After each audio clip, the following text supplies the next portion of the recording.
guys, this is Miss Hurst from Hamilton County Schools, and today we are going to be looking again at the Telltale Heart, but we're going to be thinking specifically about what is the theme of this text. So again, the theme is the lesson or message that the author is trying to tell us, and it's something that is going to be developed throughout the entire text. So one way that the author of a text can develop a theme is to have a character react to something in a specific way. So we know that in this story, the narrator has a horrible reaction to murdering the old man. So while he tries to convince himself that he's not crazy, the story shows that he eventually does go crazy. So knowing that, I think that the theme of this story is that a guilty conscience can drive you crazy. Now, this is just one theme of the story, because the thing about theme is that there can be lots of different themes depending on what you're looking at.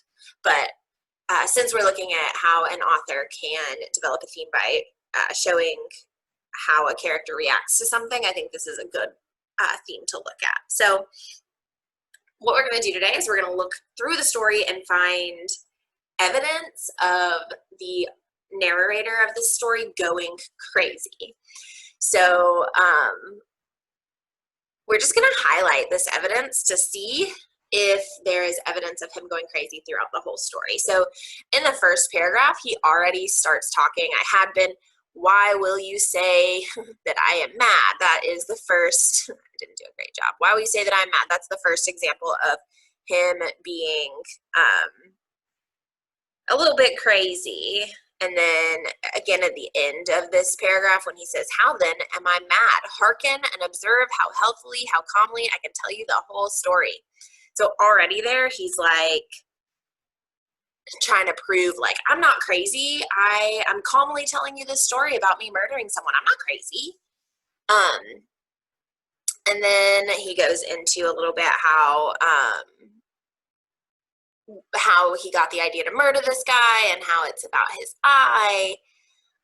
And again, he goes to, now this is the point you fancy me mad. Madmen know nothing, but you should have seen me.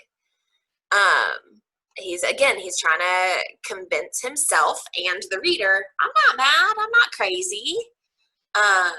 And he's like, I was kind, I was super kind this whole time. And I was super cautious and I really thought this through. And he says, ha, would a madman have been so wise as this?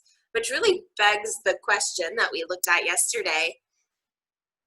Does thoughtfully planning out a murder prove that he is crazy or that he isn't crazy, right? I think you could argue both ways, but he's clearly trying to convince someone, whether it's himself or the reader, that he's not crazy. And he just has this really emotional reaction to the eye, right? He's really freaked out by this like vulture blue eye that he talks about. And he's like, I can't kill him because every night his eye is closed. So I don't see that scary eye. And he just is like, I have to see the eye. I have to see the eye. So he continues to talk about how thoughtful he is about his murder. And he's just very emotional about this eye. And he's grossed out by it. And as we keep reading, he's very thoughtful. When he sees the eye, that's when he realizes that he can go through with it, right? It was open, wide open, and I grew furious as I gazed upon it. Like, that's super emotional. Why would this eyeball make him furious? It's kind of ridiculous. So he can't see anything else. All he can see is this eye, and that just drives him crazy. So again, he there's clearly some evidence that he's crazy, but then he goes back to this, and now have I not told you that what you mistake for madness is but over acuteness of the senses? As always, he's like, I'm not crazy. I'm not crazy. Look at me. I'm not crazy. Which, he's protesting a lot. And this is where he really, like, if you didn't already think he was crazy, this is where you're like, oh, okay, he's not doing great. This part where he's like, it's the beating of the old man's heart, and it increased my fury. So, he can hear the old man's heart beating, and that drives him crazier, right? It makes him really angry. That is not a normal reaction, okay? So what I want you guys to do now is look through the rest of the text and highlight more evidence of the narrator, either there being evidence of him going crazy or of him arguing that he's not crazy, okay? Go ahead and pause me while you do that work. And hit play when you are ready to talk about it.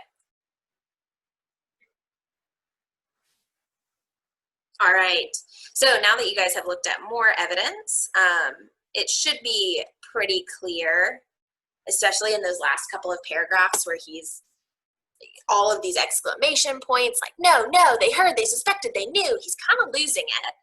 So clearly the narrator's reaction to killing the old man is that it drives him crazy. He might have been a little bit crazy before, but now he's for sure crazy.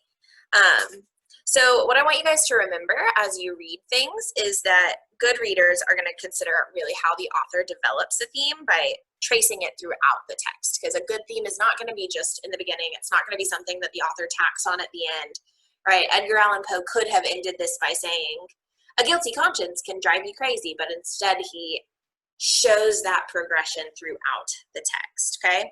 So what I want you guys to do for your exit ticket is I want you to choose your 2 best pieces of evidence that you highlighted, and I want you to put those in a paragraph and explain how it shows the development of the theme. Reminder that the theme that we are looking at is that a guilty conscience can drive you crazy or drive a person crazy. If you're feeling a little bit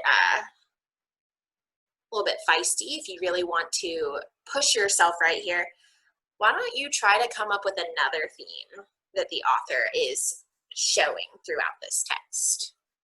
All right, have a wonderful rest of your day.